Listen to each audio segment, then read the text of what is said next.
शुक्रवार के दिन माँ संतोषी की पूजा उपासना करने से घर में सुख समृद्धि का वास होता है और घर में संपन्नता भी आती है। तो दोस्तों, आज की इस वीडियो में मैं आपको शुक्रवार के दिन सुनी जाने वाली माँ संतोषी की पावन व्रत कथा का रसपान कराने जा रही हूँ। तो चलिए आज की कथा हम प्रारंभ करते हैं। एक बुढ़िया माई थी। उसके 7 बेटे थे।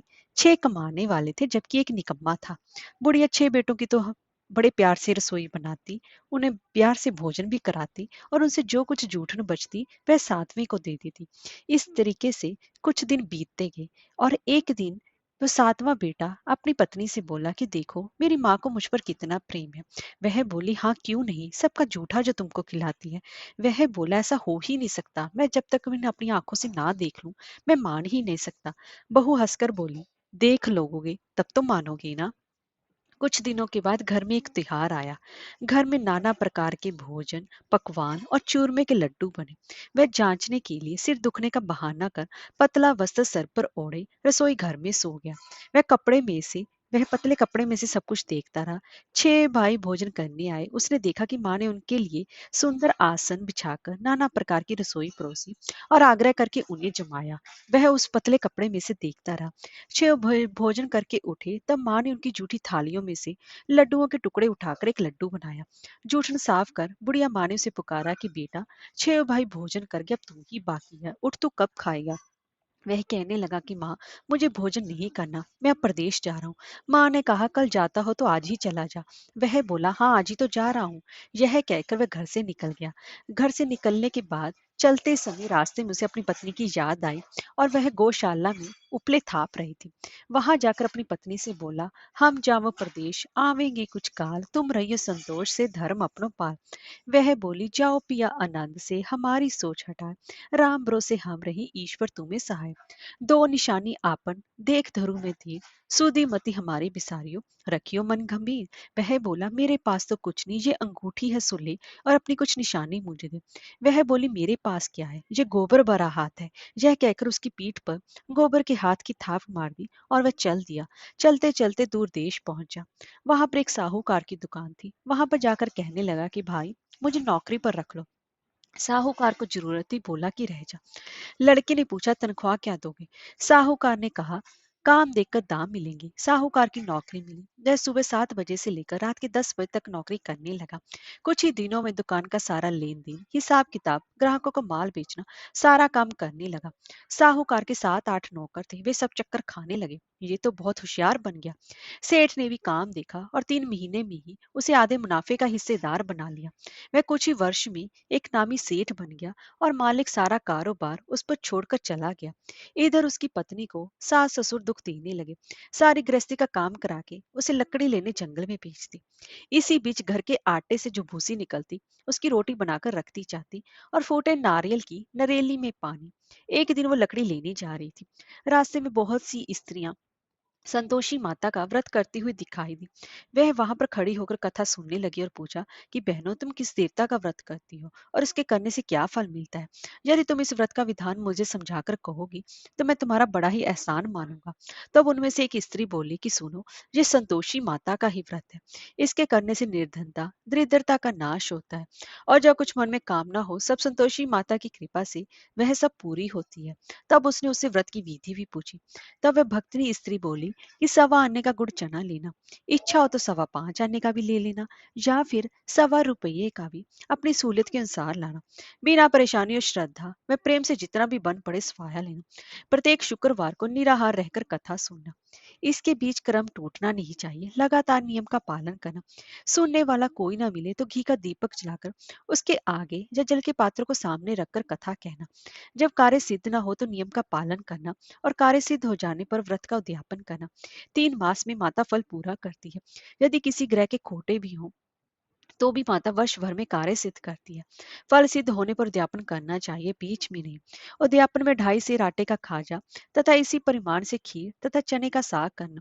8 लड़कों को भोजन कराना, जहाँ तक मिले देवर जेठ भाई बंधु के हों।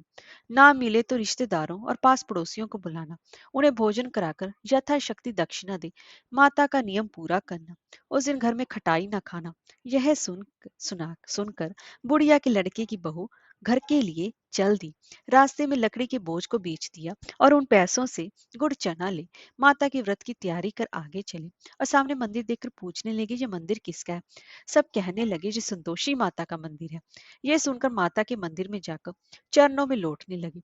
दीनों विनती करने लगी कि माँ, मैं निप्ट अज्ञानी हूँ, व्रत के कुछ भी नियम नहीं जानती, मैं दुखी हूँ। सो हे माता, हे जगत जननी, मेरा दुख दूर कर, मैं तेरी शरण में हूँ।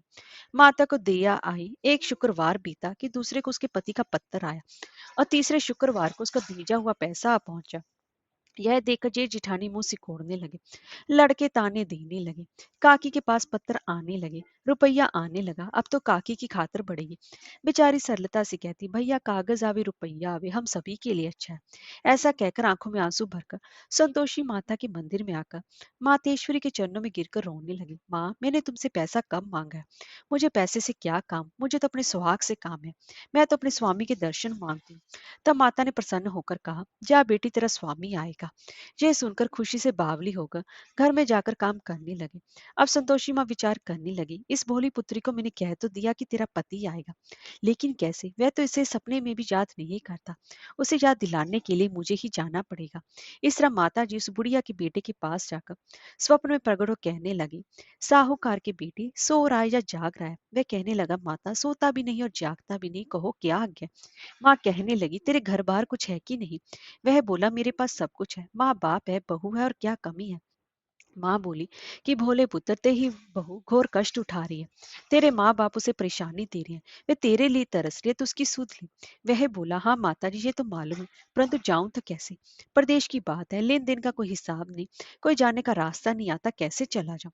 माँ कहने लगी, मेरी बात मान, सवेरे नहा धोकर संतोषी माता का नाम ले, घी का दीपक जलाकर दंडवत का दुकान पर जा बैठ। देखते ही देखते तेरा सारा लेन देन चुक जाएगा, जमा का माल बिक जाएगा और शाम होते होते धन का भारी ढेर लग जाएगा। अब उसने माता की बात मानकर नहा धोकर संतोषी माता को दंडवत घी का दीपक जलाकर दुकान पर जा बैठा। थोड़ी देर में देने वाले रुपया लाने लगे, लेने वाले हिसाब लेने लगे। कोठे में भरे सामान के खरीदार नकद दाम दे सौदा करने लगे। शाम तक धन का भारी ढेर लग गया। मन में माता का नाम ले चमत्कार देख प्रसन्न हो घर ले जाने के वास्ते कपड़ा गहना सामान खरीदने लगा। यहाँ काम से निपट कर तुरंत घर को रवाना हुआ। उधर उसकी पत्नी जंगल में लकड़ी लेने जाती है। लौटते वक्त माता जी के मंदिर में विश्राम करती है। वह तो उसके पति प्रतिदिन रुकने का स्थान जो ठहरा। धूल उड़ती देखकर वह माता से पूछते हैं, माता ये धूल कैसे उड़ रही है? तब माता कहती है कि हे पुत्री, तेरा पति आ रहा है, अब तू ऐसा कर, लकड़ियों के 3 बोझ बना ले, एक नदी के किनारे पर रखा, दूसरा मेरे मंदिर पर व तीसरा अपने सर पर। तेरे पति को लकड़ी और गट्ठर देकर मोह पैदा होगा। वे यहाँ पर रुकेगा, नाश्ता पानी खाकर माँ से मिलने जाएगा। तब तू लकड़ियों का बोझ उठाकर जाना और चौक में गट्ठर डालकर जोर से आवाज लगाना, लो सासू जी लकड़ियों का गट्ठर लो, भूसी की रोटी दो, नारियल के खेपड़े में पानी दो, आज मेहमान कौन आया है। माता जी से बहुत अच्छा कहकर वे प्रसन्न मन से लकड़ियों के 3 गट्ठर बनाए, एक नदी के किनारे पर और एक माता जी के मंदिर पर रखा। इतने में ही मुसाफिर आ पहुंचा। सूखी लकड़ी देकर उसकी छत पन्न हुई कि हम यहीं पर विश्राम करें और भोजन बनाकर खा पीकर गांव जाएं। इसी तरह रुककर भोजन बना, विश्राम करके गांव को गया, सबसे प्रेम से मिला। उसी समय सिर पर लकड़ी का गट्ठर लिए वह उतावली सी आती है, लकड़ियों का भारी बोझ आंगन में डालकर जोर से 3 आवाज देती है, लो सासू जी लकड़ियों का गट्ठर लो, भूसी की रोटी दो, आज मेहमान कौन आया है। यह सुनकर उसकी सास बाहर आकर अपने दिए हुए कष्टों को भुलाने हेतु कहती है कि बहू ऐसा क्यों कहती है, तेरा मालिक ही तो आया है, आ बैठ, मीठा भात का भोजन कर, कपड़े गहने पहन। उसकी आवाज सुनकर उसका पति बाहर आता है, अंगूठी देखकर व्याकुल हो जाता है। माँ से पूछता है, माँ ये कौन है? माँ बोली कि बेटा ये तेरी बहू है, जब से तू गया है तब से सारे गांव में ही भटकती फिरती रहती है, घर का काम काज कुछ करती नहीं, 4 पहर आकर खा जाती है। वह बोला, ठीक है माँ, मैंने इसे भी देखा और तुम्हें भी, अब दूसरे घर की ताली दो, अब मैं उसमें ही रहा करूंगा। माँ बोली कि ठीक है, जैसी तेरी मर्जी। तब वह दूसरे मकान की तीसरी मंजिल का कमरा खोलकर सारा सामान जमाया। एक दिन में राजा की महल जैसा ठाट बाट बन गया। अब क्या था, बहु सुख भोगने लगी। इतने में ही शुक्रवार आया। उसने पति से कहा कि मुझे संतोषी माता के व्रत का उद्यापन करना।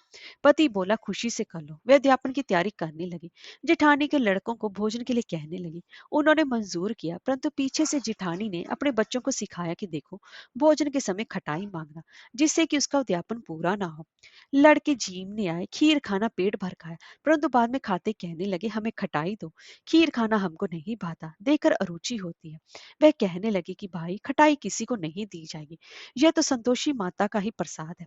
लड़के उठ खड़े हुए बोले कि पैसा लाओ। भोली बहू कुछ जानती नहीं थी, उन्हें पैसे दे दी। लड़के उसी समय हट करके इमली खटाई ले खाने लगे।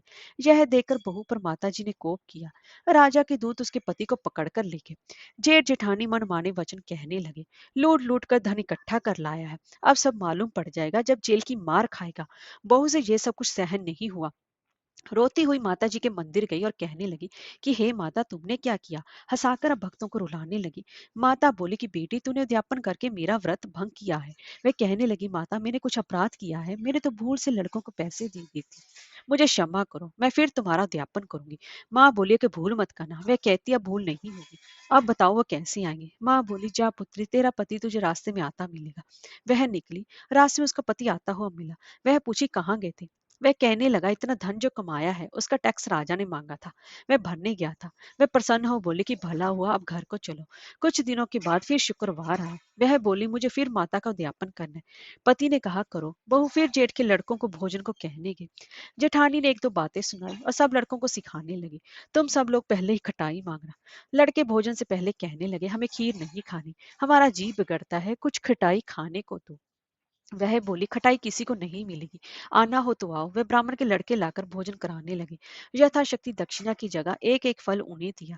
संतोषी माता प्रसन्न हुई। माता की कृपा होते ही 9वें मास में उसके चंद्रमा के समान सुंदर पुत्र प्राप्त हुआ। पुत्र को पाकर वह प्रतिदिन माता जी के मंदिर को जाने लगी। माँ ने सोचा कि ये तो रोज आती है, आज क्यों ना इसके घर चलूं। यह विचार कर माता ने भयानक रूप बनाया। गुड़ चने से सना मुख, ऊपर सोन के समान होठ, उस पर मक्खियां बीन बना रही थी। देली पर पैर रखते उसकी सांस चलाई। देखो रे कोई चुड़ैल डाकिन चली आ रही है, लड़को इसे भगाओ नहीं तो किसी को खा जाएगी। लड़के भगाने लगे, चिल्लाकर खिड़की बंद करने लगे। बहू रोशनदान में से देख रही थी। प्रसन्नता से पगली बन चिल्लाने लगी, आज मेरी माता जी मेरे घर आई है, वे बच्चे को दूध पीने से हटाती है। इतने में ही सास का क्रोध फट पड़ा। वह बोली क्या उतावली हुई है, बच्चे को ही पटक दिया। इतने में ही माँ के प्रताप से लड़के लड़के नजर आने लगे। वह बोली माँ मैं जिसका व्रत करती हूँ ये संतोषी माता है। सबने माता जी के चरण पकड़ दिए और विनती कर कहने लगे, हे माता हम मूर्ख अज्ञानी हैं, तुम्हारे व्रत की विधि हम नहीं जानते, व्रत भंग कर हमने बड़ा ही अपराध किया है। हे जगमाता आप हमारा अपराध क्षमा करो। इस प्रकार माता प्रसन्न हुई। बहू को प्रसन्न हुई जैसा फल दिया, हे संतोषी माता सबको देना। कहानी कहने वाले और सुनने वालों की सभी की मनोकामनाओं को पूर्ण करना। जय हो संतोषी माता।